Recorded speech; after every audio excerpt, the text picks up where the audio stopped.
Today's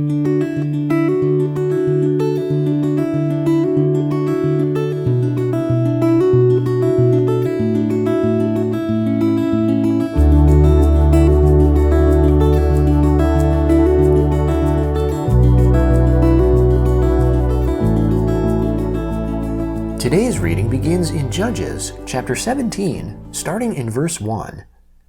There was a man of the hill country of Ephraim, whose name was Micah.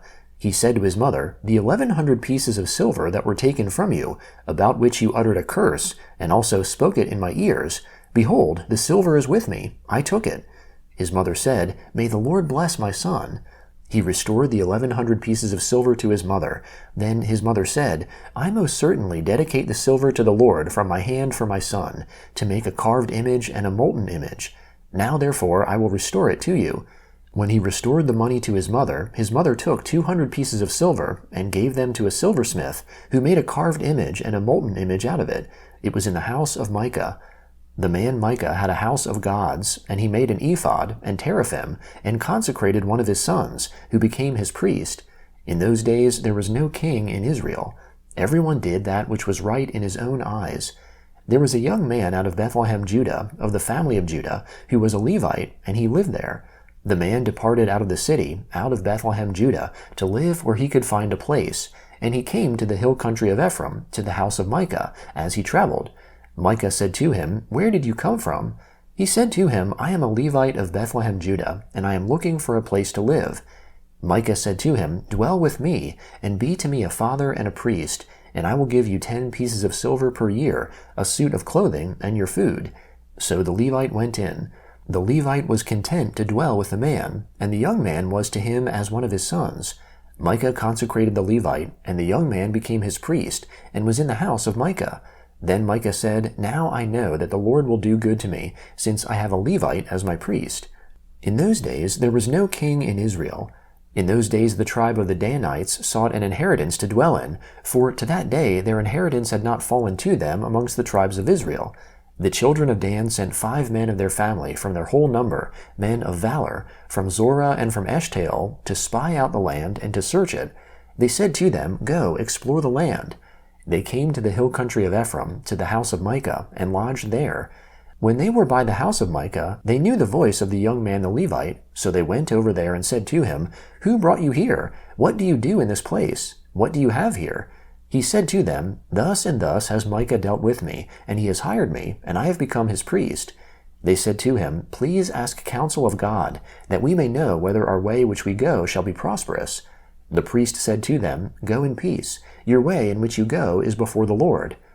Then the 5 men departed, and came to Laish, and saw the people who were there, how they lived in safety in the way of the Sidonians, quiet and secure, for there was no one in the land possessing authority that might put them to shame in anything, and they were far from the Sidonians, and had no dealings with anyone else. They came to their brothers at Zorah and Eshtaol, and their brothers asked them, "What do you say?" They said, "Arise, and let's go up against them, for we have seen the land, and behold, it is very good. Do you stand still? Don't be slothful to go and to enter in to possess the land. When you go, you will come to an unsuspecting people, and the land is large, for God has given it into your hand, a place where there is no lack of anything that is in the earth." The family of the Danites set out from Zorah and Eshtaol, with 600 men armed with weapons of war. They went up and encamped in Kiriath Jearim in Judah. Therefore they call that place Mahanaim Dan to this day. Behold, it is behind Kiriath Jearim. They passed from there to the hill country of Ephraim, and came to the house of Micah. Then the 5 men who went to spy out the country of Laish answered and said to their brothers, "Do you know that there is in these houses an ephod, and teraphim, and a carved image and a molten image? Now therefore consider what you have to do." They went over there and came to the house of the young Levite man, even to the house of Micah, and asked him how he was doing. The 600 men armed with their weapons of war, who were of the children of Dan, stood by the entrance of the gate. The 5 men who went to spy out the land went up, and came in there, and took the engraved image, the ephod, the teraphim, and the molten image, and the priest stood by the entrance of the gate with the 600 men armed with weapons of war. When these went into Micah's house, and took the engraved image, the ephod, the teraphim, and the molten image, the priest said to them, "What are you doing?" They said to him, "Hold your peace, put your hand on your mouth, and go with us. Be a father and a priest to us. Is it better for you to be a priest to the house of one man, or to be priest to a tribe and a family in Israel?" The priest's heart was glad, and he took the ephod, the teraphim, and the engraved image, and went with the people. So they turned and departed, and put the little ones, the livestock, and the goods before them. When they were a good way from the house of Micah, the men who were in the houses near Micah's house gathered together and overtook the children of Dan. As they called to the children of Dan, they turned their faces and said to Micah, "What ails you, that you come with such a company?" He said, "You have taken away my gods which I made, and the priest, and have gone away. What more do I have? How can you ask me, what ails you?" The children of Dan said to him, "Don't let your voice be heard amongst us, lest angry fellows fall on you, and you lose your life with the lives of your household." The children of Dan went their way, and when Micah saw that they were too strong for him, he turned and went back to his house. They took that which Micah had made, and the priest whom he had, and came to Laish, to a people quiet and unsuspecting, and struck them with the edge of the sword. Then they burned the city with fire. There was no deliverer, because it was far from Sidon, and they had no dealings with anyone else, and it was in the valley that lies by Beth Rehob. They built the city and lived in it. They called the name of the city Dan, after the name of Dan their father, who was born to Israel. However, the name of the city used to be Laish.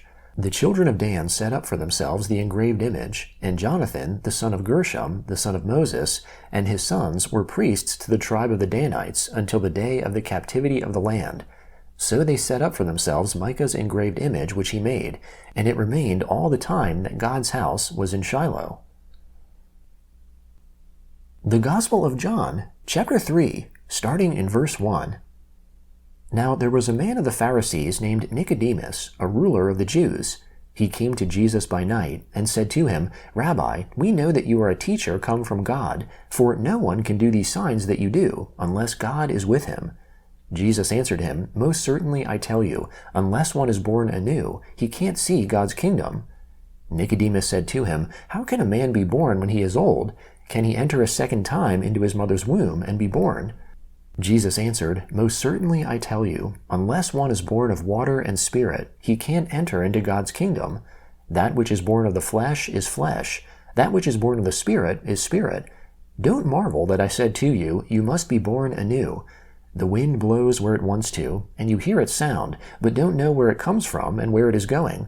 So is everyone who is born of the Spirit." Nicodemus answered him, "How can these things be?" Jesus answered him, "Are you the teacher of Israel, and don't understand these things?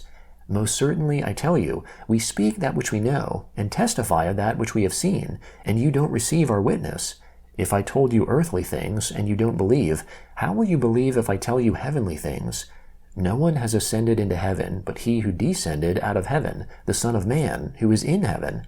As Moses lifted up the serpent in the wilderness, even so must the Son of Man be lifted up, that whoever believes in him should not perish, but have eternal life. For God so loved the world, that he gave his only born Son, that whoever believes in him should not perish, but have eternal life. For God didn't send his Son into the world to judge the world, but that the world should be saved through him. He who believes in him is not judged. He who doesn't believe has been judged already, because he has not believed in the name of the only born Son of God. This is the judgment, that the light has come into the world, and men loved the darkness rather than the light, for their works were evil. For everyone who does evil hates the light, and doesn't come to the light, lest his works would be exposed. But he who does the truth comes to the light, that his works may be revealed, that they have been done in God. Psalm 104, beginning in verse 1. Bless the Lord, my soul. The Lord, my God, you are very great. You are clothed with honor and majesty. He covers himself with light, as with a garment. He stretches out the heavens like a curtain. He lays the beams of his rooms in the waters. He makes the clouds his chariot. He walks on the wings of the wind. He makes his messengers winds, and his servants flames of fire. He laid the foundations of the earth, that it should not be moved forever. You covered it with the deep, as with a cloak. The waters stood above the mountains. At your rebuke they fled. At the voice of your thunder they hurried away. The mountains rose, the valleys sank down, to the place which you had assigned to them. You have set a boundary that they may not pass over, that they don't turn again to cover the earth. He sends springs into the valleys. They run amongst the mountains. They give drink to every animal of the field. The wild donkeys quench their thirst. The birds of the sky nest by them. They sing amongst the branches. He waters the mountains from his rooms. The earth is filled with the fruit of your works. He causes the grass to grow for the livestock, and plants for man to cultivate, that he may produce food out of the earth, wine that makes the heart of man glad, oil to make his face shine, and bread that strengthens man's heart. The Lord's trees are well watered, the cedars of Lebanon, which he has planted, where the birds make their nests. The stork makes its home in the cypress trees. The high mountains are for the wild goats. The rocks are a refuge for the rock badgers. He appointed the moon for seasons. The sun knows when to set. You make darkness, and it is night, in which all the animals of the forest prowl. The young lions roar after their prey, and seek their food from God. The sun rises, and they steal away, and lie down in their dens. Man goes out to his work, to his labor until the evening. Lord, how many are your works? In wisdom you have made them all. The earth is full of your riches. Proverbs chapter 14, starting in verse 20. The poor person is shunned even by his own neighbor, but the rich person has many friends. He who despises his neighbor sins, but he who has pity on the poor is blessed.